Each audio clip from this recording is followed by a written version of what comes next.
At ngayon, ang tinig ng Panginoon sa loob na mahinahon.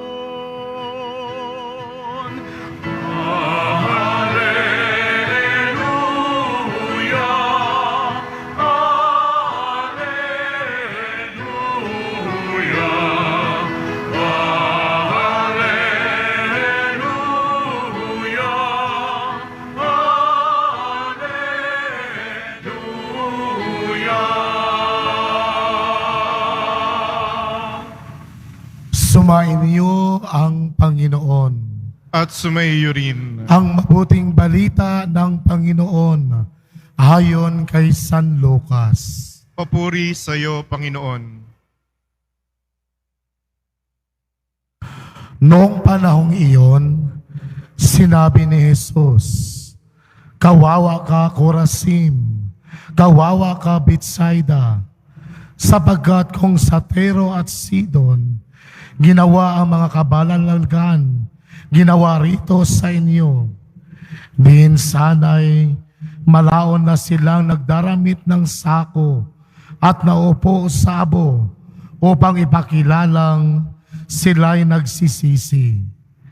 Sa araw ng paghuhukom, higit na mabigat ang kaparusahan ninyo kaysa sa kaparusahan ng mga taga-Tiro at taga-Sidon.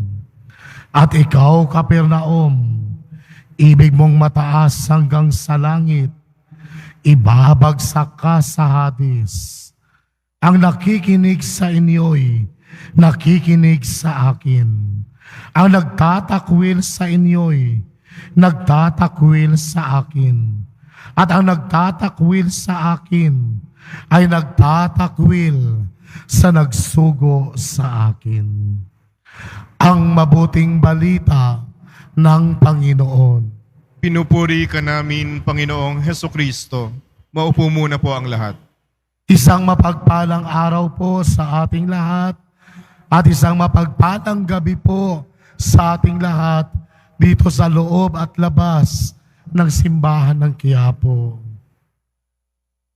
Mga kapatid, narinig natin sa Ebanghelyo ngayon kung bakit kailangan hatulan ng Diyos ang Corazim at Betsaida. Mayroong dalawang dahilan bakit kailangan hatulan na ng Diyos ang Corazim at Betsaida. Unang dahilan, marami ang mga dakilang gawa ang ginawa ng Diyos doon sa kanila. Ngunit ang mga tao ay hindi pa rin nagsisi at nagbalik loob sa ating Panginoong Diyos. Ang mga tao roon sa Corazim at Betsaida ay patuloy pa rin na nagmamatigas, patuloy pa rin na gumagawa ng kasalanan.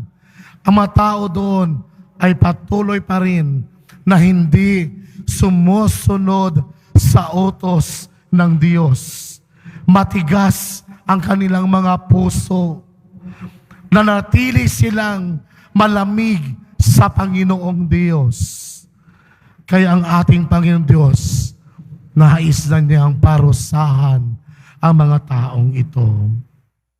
Mga kapatid, anong hinihingi sa atin ng ating Panginoong Diyos? Kailangan nating magsisi. Kailangan natin magbalik loob. Kailangan nating maniwala sa Kanya at magbalik loob sa Kanya at itama natin ang ating mga pagkakamali at nagawang kasalanan. Pangalawang dahilan kung bakit nais parusahan ng Diyos ang Corazim at Betsaida. Maraming dakilang ginawa ang Diyos, ngunit hindi naman ito namunga ng masagana. Maraming ginawa ang Panginoong Diyos, kundi hindi naman ito nagbunga ng mabuti. Mga kapatid, marami tayong natanggap sa Panginoong Diyos na mga biyaya. Pero nais din ng Diyos makita ang bunga ng biyaya na ipinagkaloob sa atin. Marami tayong hiningi sa Diyos, ipinagkaloob ng Diyos sa atin. Ninais din ng Diyos na ibahagi natin yung mga biyayang ito sa ibang tao. At ito ay nakakalungkot kung minsan, sapagkat yung mga biyayang ito ay naging dahilan paminsan ng ating pagiging mayabang. Ang mga biyayang ito na binigay ng Diyos sa atin, na kung minsan naging dahilan pa ito ng ating pagiging matigas sa harapan ng Diyos. Ang mga biyayang ito, naging hadlang pa ito kung minsan sa ating paglilingkod sa Diyos. Ano ang inaasahan sa atin ng ating Panginoong Diyos? Dapat tayong maging mapagpakumbaba at responsable sa lahat ng mga biyayang ipinagkaloob ng Diyos sa atin. Dapat tayong maging responsable sa anumang karanasan na ating natanggap mula sa ating Panginoon.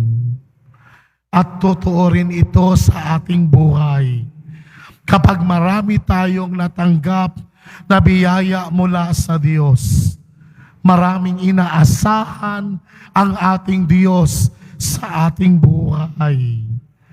Kung gaano karami ang ibinibigay sa atin ng Diyos, ganon din ang inaasahan ng Diyos.